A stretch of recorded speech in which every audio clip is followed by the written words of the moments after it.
আসসালামু আলাইকুম, নমস্কার, আদাব। সকল বাংলার শুভ উদ্দেশ্য সম্পন্ন মানুষের উদ্দেশ্যে এবং সমস্ত সোশ্যাল মিডিয়া এবং ইউটিউব চ্যানেলের সকল ভাই বন্ধুদের উদ্দেশ্যে এবং সমস্ত শুভ উদ্দেশ্য সম্পন্ন মানুষ, সকল জাতি ধর্ম বর্ণ নির্বিশেষে সকলের আমার আন্তরিক শুভেচ্ছা ধন্যবাদ জানিয়ে আমি হোসেন গাজী, একজন সোশ্যাল ওয়ার্কার, একজন সামাজিক মানুষ, একজন মানবাধিকার কর্মী এবং দেশ বাঁচাও সামাজিক কমিটির প্রতিষ্ঠাতা এবং রাজ্য সম্পাদক হিসাবে আজ 2024-এর 1 মার্চ, আজ পবিত্র জুম্মার দিন, শুক্রবার। এই দিনটা আমরা পবিত্র দিন বলে মনে করি। আজকের এই পবিত্র দিনে, এই জুম্মার আগে বাংলার মানুষের কাছে একটা বার্তা পৌঁছাতে চাইছি। আমরা বিশেষ করে দেখছি যে পশ্চিমবঙ্গের মধ্যে যারা সঠিক প্রতিবাদ করবে, যারা মানুষের অধিকার নিয়ে কথা বলবে, যারা মানুষের বঞ্চিত, লাঞ্ছিত, নিপীড়িত মানুষের পাশে দাঁড়াবে, তাদেরকে পুলিশ ধমকাচ্ছে, চমকাচ্ছে, তাদেরকে ভয় দেখিয়ে অন্য মানুষের গণতন্ত্রকে প্রতিরোধ করতে চাইছে। আমরা এই ঘটনায় ধিক্কার এবং নিন্দা জানাই। কাদের করেছে এরকম ঘটনা? আমরা দেখলাম কিছুদিন আগে সন্দেশখালী যাওয়াই থেকে, কলকাতা থেকে সন্দেশখালী প্রায় 65 কিলোমিটার দূর, সেখানে নওশাদ সিদ্দিকীকে অ্যারেস্ট করলেন। আবার কি দেখলাম, আয়েশা বিবি, আমার খুব পরিচিত, তাকেও আটকালো, তাকেও অ্যারেস্ট করলো। আমরা দেখছি কি জুবি সাহা এবং নাদাসা, নিউ টাউনে, রাজারহাট নিউ টাউনে ফ্ল্যাটে থাকেন নাদাসা খান এবং জুবি সাহা উত্তর 24 পরগনা। এরা খুব ভালো প্রতিবাদী মুখ, যেখানে যেরকম অন্যায় দেখেছে তার পাশে তারা দাঁড়ানোর চেষ্টা করেছে। আমরা দেখেছি আরএসএসের দ্বারায় আক্রান্ত হয়েছিলেন বাসন্তী থানার চড়াবিদ্যা অঞ্চলে রফিক, যার বাড়ি জীবনতলা এখতিয়ারের মধ্যে, জীবনতলা থানার আন্ডারে। তখনও কিন্তু তারা আমাদের সঙ্গে সাথ দিয়েছিল। ফলে আমরা একজন মানবাধিকার কর্মী হিসাবে মনে করি এটা অন্যায় করছে বর্তমান পশ্চিমবঙ্গ সরকার এবং কেন্দ্রীয় সরকার। এই দুজনার প্রশাসনকে দিয়ে এরা ক্ষমতার অপব্যবহার করতে চাইছে। এরা গণতন্ত্র নামে দলতন্ত্র রাজত্ব করতে চাইছে।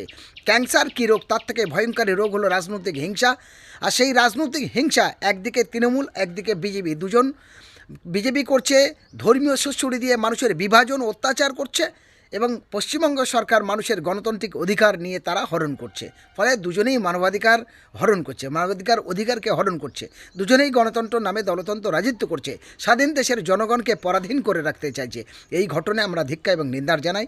আমরা মনে করি জুবি সাহা এবং নাদাসা খানকে যে ভয় দেখাচ্ছে এবং বিভিন্ন জায়গায় বিভিন্ন বিরোধী রাজনৈতিক দলের নেতা নেত্রীদের বিভিন্নভাবে যে হ্যারাসমেন্ট করছে, এর ধিক্কা এবং নিন্দা জানাই।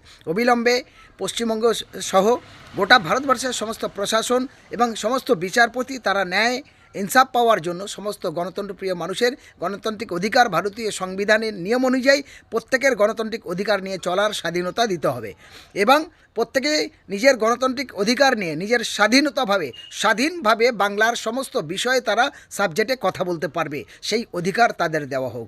আমার মনে হয় রাজ্যপাল, রাষ্ট্রপতি, প্রধানমন্ত্রী, মুখ্যমন্ত্রী থেকে শুরু করে সর্বস্তর প্রশাসনিক লেভেলে যারা বসেছে, তারা তাদের সেই গদি, তাদের সেই চেয়ারের মর্যাদা সঠিকভাবে বহন করতে পারছে না। এর জন্য বাংলার সকল জাতি ধর্ম বর্ণ নির্বিশেষে সমস্ত সুবুদ্ধি সম্পন্ন মানুষের কাছে অনুরোধ রাখবো, আপনারা চোখ কান খুলে রাখুন। আপনাদের চোখ আছে, ভালো করে দেখুন, কান আছে, ভালো করে শুনুন, মন আছে, বিবেক আছে, ভালো করে বুকে হাত দিয়ে বিবেচনা করে দেখে সমস্ত অন্যায়ের বিরুদ্ধে আপনারা গণসংগঠিত হন। গণপ্রতিবাদের জন্য আপনারা সজাগ থাকুন, গণপ্রতিবাদের সঙ্গে আমরা সামিল হন। তাহলে কী হবে দেখবেন, গ্রামগঞ্জে শহরে সর্বত্রভাবে হিন্দু, মুসলমান, দলিত, আদিবাসী, শিখ, ইসাই সমস্ত মানুষ তার অধিকারটা পাবে। সমস্ত মানুষ তারা স্বাধীনভাবে তারা নিজেদের অধিকারের কথাটা বলতে পারবে। তাহলে চাকরির জন্য আর সাধারণ মানুষকে, ছেলেমেয়েদের অ্যারেস্ট হতে হবে না এবং মানুষের ইন্দিরাবাসন, গীতাঞ্জলি থেকে শুরু করে সমস্ত সরকারি প্রকল্প থেকে যে বঞ্চিত হচ্ছে, লাঞ্ছিত হচ্ছে, পুলিশের চমকানো থেকে ভয় পেতে হচ্ছে, আর এগুলো পেতে হবে না। যদি আমরা ঐক্যবদ্ধভাবে প্রত্যেকটা বিষয়ের, যে কোনো অন্যায়, যে কোনো অত্যাচারের বিরুদ্ধে যদি রুখে দাঁড়াই এবং প্রতিবাদ করি, তাহলে বাংলার প্রতিবাদী একটা চিত্র তৈরি হবে। মনে রাখবেন, ইংরেজ ব্রিটিশকে ভারতবর্ষ থেকে তাড়িয়েছিল এমনি মুখের মিষ্টি দিয়ে নয়, হাসি মনে নয়, তাদের ফুলের শুভেচ্ছা দিয়ে নয়, তাদের রসগোল্লা খাইয়ে নয়, তাদের তাড়িয়েছিল গণ আন্দোলনের মধ্যে দিয়ে, তাদের তাড়িয়েছিল হয়েছিল গণপ্রতিবাদের মধ্যে দিয়ে, তবে ভারতবর্ষে 1947 সালে স্বাধীন হয়েছে। ফলে বর্তমান রাজনৈতিক পরিবেশ যে হিংসা, ক্যান্সারের তবু ট্রিটমেন্ট হয় কিন্তু হিংসার কোনো ট্রিটমেন্ট হয় না, আর সেই হিংসা ছড়াচ্ছে বিজেপি আর তৃণমূল। ফলে এই তৃণমূল আর বিজেপির দ্বারাই প্রশাসনও তাদের ব্যবহৃত হচ্ছে। তার বিরুদ্ধে বাংলার সকল শুভবুদ্ধি সম্পন্ন মানুষের এবং ভারতবর্ষের সকল শুভবুদ্ধি সম্পন্ন মানুষের, সমস্ত জাতি ধর্ম বর্ণ নির্বিশেষে সব মানুষের ঐক্যবদ্ধভাবে প্রতিবাদে সামিল হওয়ার জন্য এবং গণপ্রতিবাদের মন মানসিকতা তৈরি করে গণ আন্দোলনকে গড়ে তোলার জন্য আমি আহ্বান করছি। তাতে দেশের সংবিধান বাঁচবে, দেশের গণতন্ত্র বাঁচবে, দেশের মানুষ স্বাধীনভাবে চলতে পারবে। ধন্যবাদ। আমি হোসেন গাজী, দেশ বাঁচাও সামাজিক কমিটির পক্ষ থেকে এবং একজন মানবাধিকার কর্মী হিসাবে আমি সকল মানুষের পাশে থাকতে চাই এবং নাদাশা খানের সঙ্গে এবং জুবি সাহার যে ধমকাচ্ছে চমকাচ্ছে, অবিলম্বে প্রশাসনকে এর ক্ষমা চাইতে হবে এবং মুখ্যমন্ত্রী পুলিশ মন্ত্রীকে ক্ষমা চাওয়া উচিত এবং তাদের সঠিক নিরাপত্তা দিয়ে স্বাধীনভাবে তাদের চলার অধিকার দেওয়ার দাবি করছি। ধন্যবাদ। এবং নাদাশা খানের বাড়িতে যে পুলিশ চড়া হয়েছে, এই ঘটনার জন্য আমরা ধিক্কার জানাই, নিন্দা জানাই এবং জুবি সাহার বাড়িতে যে পুলিশ চড়া হতে চাইছে এবং পুলিশ যে ভয় দেখাচ্ছে, আমরা নাদাশা খান এবং নাদাশা এবং জুবি সাহার পাশে আছি, তার সঙ্গে আছি।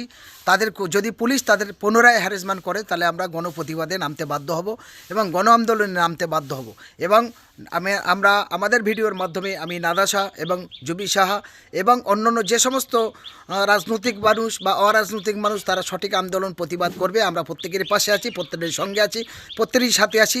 সে কেন্দ্রীয় পুলিশ হোক আর রাজ্য পুলিশ হোক, যে কোনোভাবে অন্যায় অত্যাচার এবং জুলুম তাদের বাড়ির অত্যাচার করলে পরবর্তীকালে আমরা গণ আন্দোলনে কলকাতার বুকে ধর্মতলায় রাজপথে নামতে বাধ্য হব। ধন্যবাদ। আমি হোসেন গাজী।